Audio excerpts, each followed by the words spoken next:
Welcome to the place where comfort zones are left behind and the average mindset gets challenged. This isn't just another motivational video, it's a wake-up call for those who are hungry for more. Here, we don't chase quick fixes or empty hype, we build something real. This is the space for the relentless, the bold, the ones who would rather earn their freedom through discipline than wish for it through luck. If you clicked on this video, it's not by accident. Something inside you is ready to rise. You're here because a part of you knows that staying where you are is no longer an option. So take a deep breath, lock in, and prepare to hear the truth, the kind most people run from. Because today, we're not just talking about success or motivation, we're talking about what it really takes to take your life back, to break free from fear, regret, weakness, and become the person you were meant to be. Welcome to the message you didn't know you needed. Welcome to your wake-up call. Let's begin. We all want freedom. The freedom to wake up without anxiety, to live without financial pressure, to feel confident in our bodies, to spend time how we choose, and to pursue dreams that mean something to us. But the truth is, freedom isn't found in avoiding rules or responsibilities. Real freedom, lasting freedom, is born from discipline. Not the kind of discipline that feels like punishment, but the kind that forges power. The kind that aligns your daily actions with your highest values. Without discipline, you don't escape pain. You inherit a deeper version of it. Without discipline in your health, your body becomes a prison. Without discipline with your time, you become a slave to distraction. Without financial discipline, every unexpected bill becomes a crisis.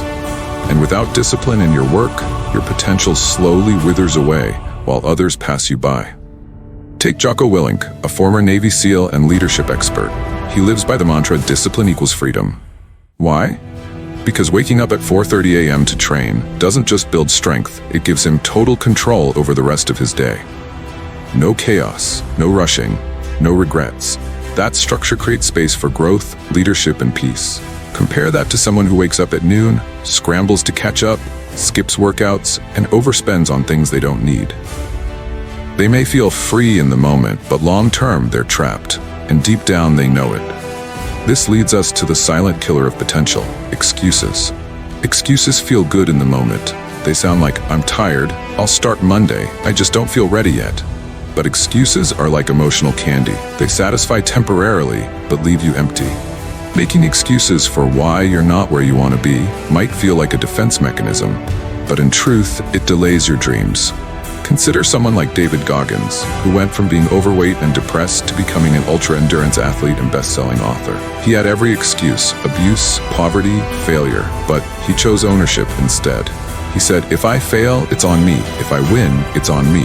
That mindset gave him power, not shame. When you stop making excuses and start owning your life, something powerful shifts. You go from feeling like life is happening to you to realizing life is happening for you. You reclaim control. You stop waiting for motivation and start creating movement. Because that's the next truth. Action beats stagnation every time. Most people wait. They wait for clarity. They wait for motivation. They wait until they feel ready.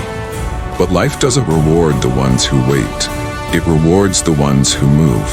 Think about the startup founder who launches before the product is perfect, or the college student who applies for an internship even though they're underqualified, or the shy person who walks up and introduces themselves instead of overthinking. These actions might be messy, but they create progress. They create opportunity. The person who waits, they just get more used to standing still.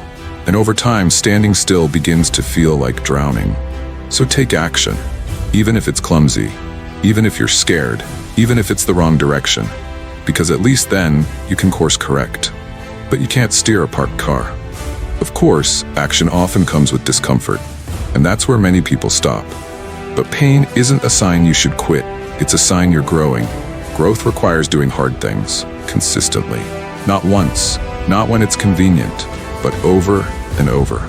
Serena Williams didn't become a tennis legend by practicing only when she felt good. She trained through fatigue, failure, and pressure. The same goes for entrepreneurs like Elon Musk, who worked 100-hour weeks during the early days of Tesla and SpaceX. They didn't avoid pain, they embraced it, because they understood something most people don't. Discomfort is the cost of greatness.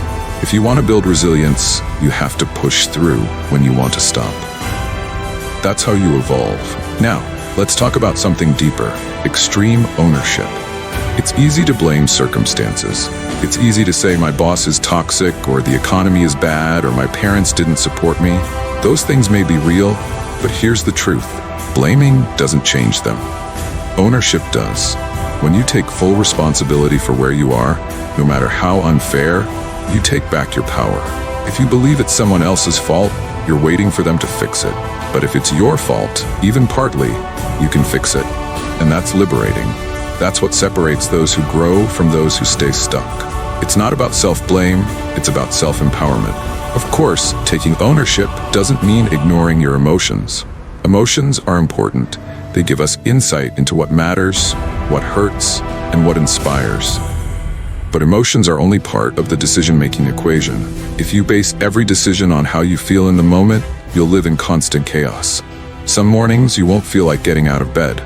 Some days you'll feel like quitting. But if your values, goals, and logic are stronger than your feelings, you'll act anyway. And finally, let's not forget the role of discipline in relationships and leadership. True connection isn't built on control. It's built on trust, presence, and communication. A disciplined person listens deeply. They show up consistently. They take responsibility when they mess up. And those are the traits that create lasting bonds, whether in romantic relationships, friendships, or leadership roles. That's emotional maturity. It's the ability to honor your feelings without letting them drive the car. Think about the firefighter who runs into the building even though they're scared, or the single parent who goes to work tired every day because their kids depend on them. They feel fear, exhaustion, doubt, but they don't let those feelings define them. Think about leaders like Brené Brown, who lead with vulnerability and empathy, not fear. Or companies like Patagonia, whose culture is based on trust and responsibility. Fear-based leadership might get short-term compliance, but it won't build loyalty or growth. Discipline in how you treat people is just as crucial as discipline in how you treat yourself. So if you want freedom, stop looking for shortcuts. Stop chasing comfort. Start building discipline in your health, your habits, your finances, your mindset, and your relationships. Because discipline isn't restriction, it's revolution. It's the foundation of a life where you don't just survive, you thrive. You wake up energized, focused, and proud of who you're becoming. You stop reacting and start creating. That's freedom, and it's yours if you're willing to earn it. So here's the truth we walk away with. Discipline isn't restriction, it's liberation. It's the foundation for real freedom. Not the fleeting kind that comes from avoiding responsibility, but the deep, lasting kind that comes from mastering yourself. We've seen how excuses, while comforting in the moment, are thieves that rob us of progress. How waiting, hesitating, and overthinking paralyze our potential. We've explored how pain, far from being something to avoid, is the doorway to growth. How ownership, even over your flaws and failures, is the most empowering thing you can embrace. And how emotions, while real and important, must be guided by values, purpose, and logic if you want to live a life that truly matters.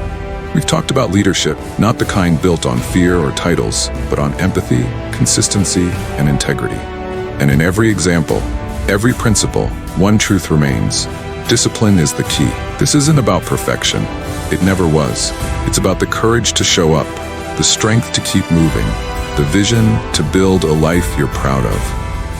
And if something in this message resonated with you, if it reminded you of what you're capable of, or sparked something deep inside, then don't keep it to yourself. Like this video so the algorithm knows this message matters. Share it with someone who's ready to level up, and subscribe to the channel if you're ready to keep growing, to keep pushing, and to never settle again. This is more than just a video, it's a movement. And you? You're part of it now. Thanks for watching, and until next time, keep showing up, stay disciplined, and never forget, you hold the power within.